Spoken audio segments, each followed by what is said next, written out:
Vous êtes en compagnie de Radio Taïwan International.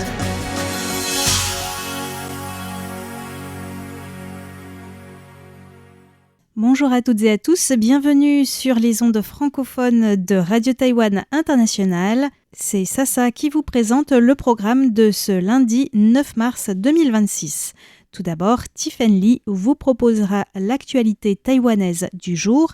Je vous rejoindrai ensuite pour un décryptage sous forme de reportage à la soirée inaugurale du mois de la francophonie à Taïwan. Dans l'émission Retour à la source, Meg Wang vous propose un focus sur l'élevage de mulets. Et pour celles et ceux qui nous écoutent sur Internet, dans Compte à rebours, Thérèse Pan vous offre un épisode intitulé « Un bistrot rénové qui ne passe pas inaperçu ». Voici donc pour le programme. Je vous laisse désormais en compagnie de Tiffen Lee pour les grands titres de l'actualité taïwanaise. Le ministre des Affaires étrangères taïwanais fait escale en Australie. La MAC dénonce les harcèlements de Pékin dans la région. La diplomatie continue d'évacuer les Taïwanais bloqués au Moyen-Orient.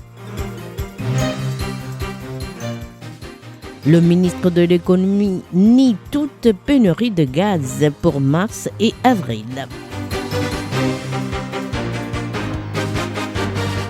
Bonjour à toutes et à tous, bienvenue dans ce journal de l'information présenté par Tiffen Lee. Tout de suite, le développement des principales actualités de ce lundi 9 mars 2026.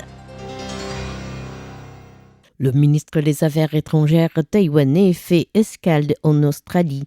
Le ministre Lin Jialong a visité Tuvalu dans le Pacifique Sud des 4 et 5 mars en qualité de représentant du président Lai Ching-te. Il avait pour mission principale de remettre à l'allié diplomatique un don pour la maintenance du premier câble de l'archipel et de signer un accord pour éviter la double imposition.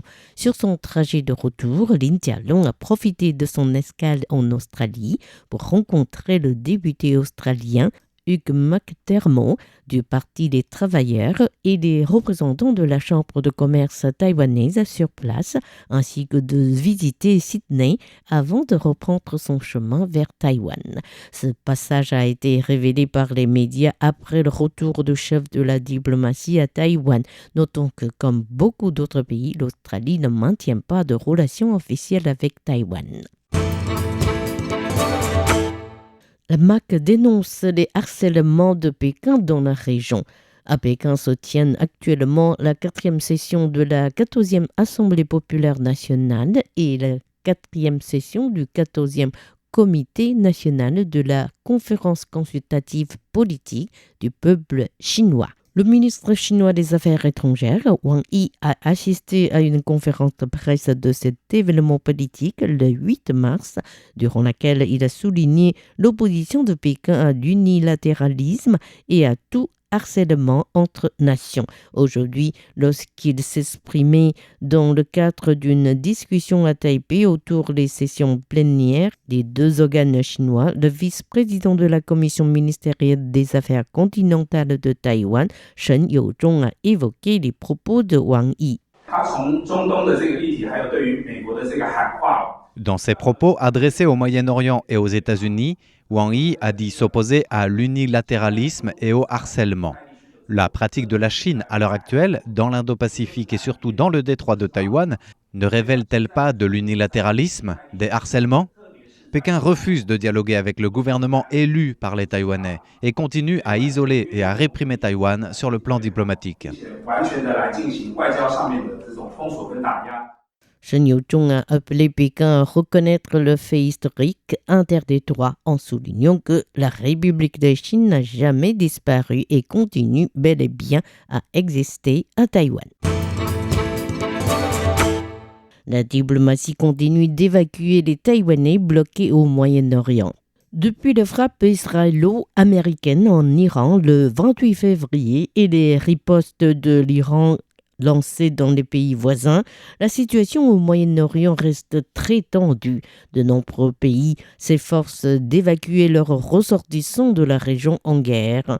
Les bureaux de représentation de Taïwan sur place se sont aussi mobilisés pour le retour des Taïwanais.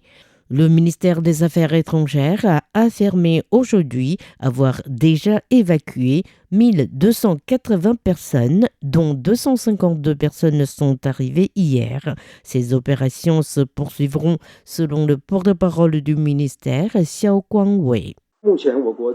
Les bureaux sur place du ministère sont toujours prêts à apporter l'aide nécessaire aux ressortissants taïwanais. Dans le même temps, la diplomatie conseille aux Taïwanais au Moyen-Orient de se retirer de la région le plus tôt possible en profitant des vols commerciaux encore opérationnels.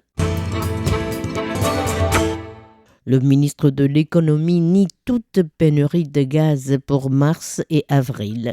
La guerre au Moyen-Orient a bouleversé la livraison de pétrole et de gaz en provenance de cette région. Une rumeur circule ainsi sur Internet avertissant que Taïwan verrait sa réserve de gaz épuisée le 15 mars prochain. Le ministre de l'économie, Gong Mingxin, a démenti cette rumeur ce matin en indiquant que le gouvernement a réussi à négocier des livraisons anticipées auprès de quelques fournisseurs d'autres régions que le Moyen-Orient, afin de compenser la part que le Qatar avait promise, mais sans pouvoir remettre à Taïwan à cause de la guerre. Il faut au total 22 transports en bateau pour acheminer ces produits. Selon le ministre, les négociations sur 20 de ces transports sont finalisées. Il ne reste que 2 transports en phase de négociation qui devraient aboutir avant la fin de la semaine. Le ministre a précisé qu'en réalité, la quantité de gaz que le Qatar avait prévu de remettre à Taïwan en mars et avril ne représenterait qu'un tiers du besoin global de Taïwan pour les 2 mois. Quant à la partie restante, soit 60 à 70%, qui doit être fournie par d'autres régions du monde, elle ne sera pas affectée. Le ministre se veut rassurant. Nous avions pensé comme solution partielle à augmenter la part de production d'électricité au charbon. Finalement, ce ne sera plus nécessaire, au moins pour mars et avril. Il suffit de garder la répartition habituelle. Pour le mois de mai, il devrait faire moins froid. La demande en gaz au niveau mondial sera en baisse. Tout devrait s'améliorer.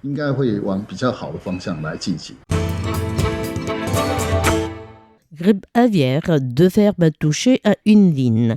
Lors d'un contrôle sanitaire dans un laboratoire à Pingtung, les 2 et 3 mars, les contrôleurs ont constaté des signes douteux dans 2 hôtes de volailles provenant de Yunlin. L'analyse des échantillons prélevés dans les 2 fermes concernées a révélé qu'il s'agit de H5N1, un virus hautement pathogène. Les 2 exploitations qui comptent respectivement 6 000 et 18 000 poussins ont procédé à un abattage préventif. Une enquête a été ouverte pour vérifier si les exploitants avaient signalé les autorités sanitaires des premiers symptômes.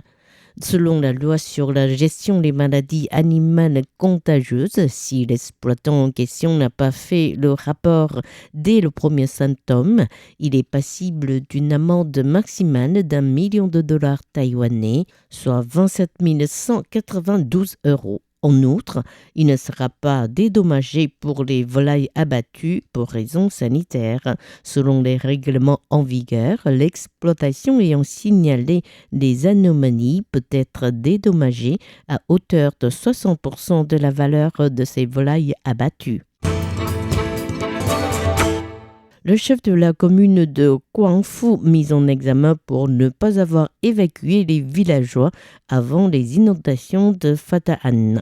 Le chef de la commune de Guangfu du comté de Hualien, Lin Qingshui, fait l'objet d'une enquête judiciaire sur les responsabilités de la mort de 19 villageois et de la disparition de 5 autres habitants de la commune lors des inondations provoquées par le débordement du lac de barrage Fata'an le 23 septembre 2025.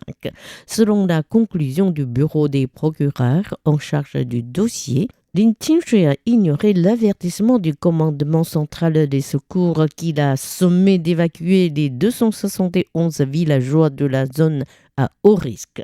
Lin Qingshui a même fourni au commandement de fausses données pour lui faire croire que l'évacuation avait eu lieu. Le bureau du procureur a mis le chef de commune en examen et requis à son encontre une peine de 10 ans. 2 autres membres du bureau de Lin Qingshui risquent également une peine de 9 ans pour l'avoir aidé dans ses actes.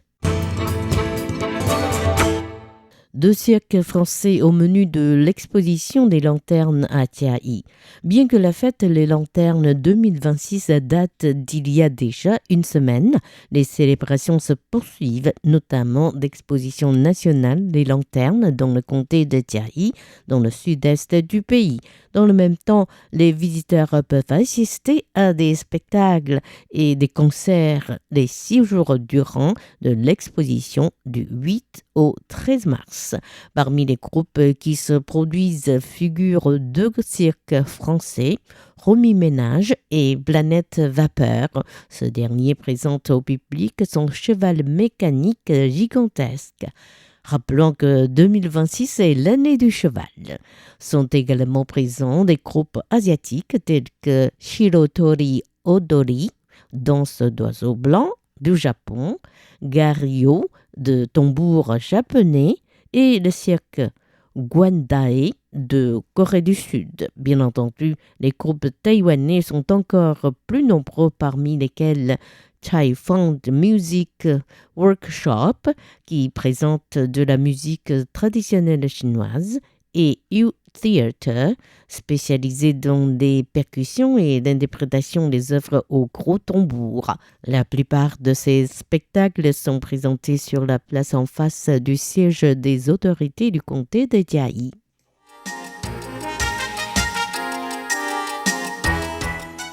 C'était Tiffany qui vous a présenté le journal de ce lundi 9 mars 2026. Merci de votre fidélité et excellente suite de programmes sur RTI. À bientôt!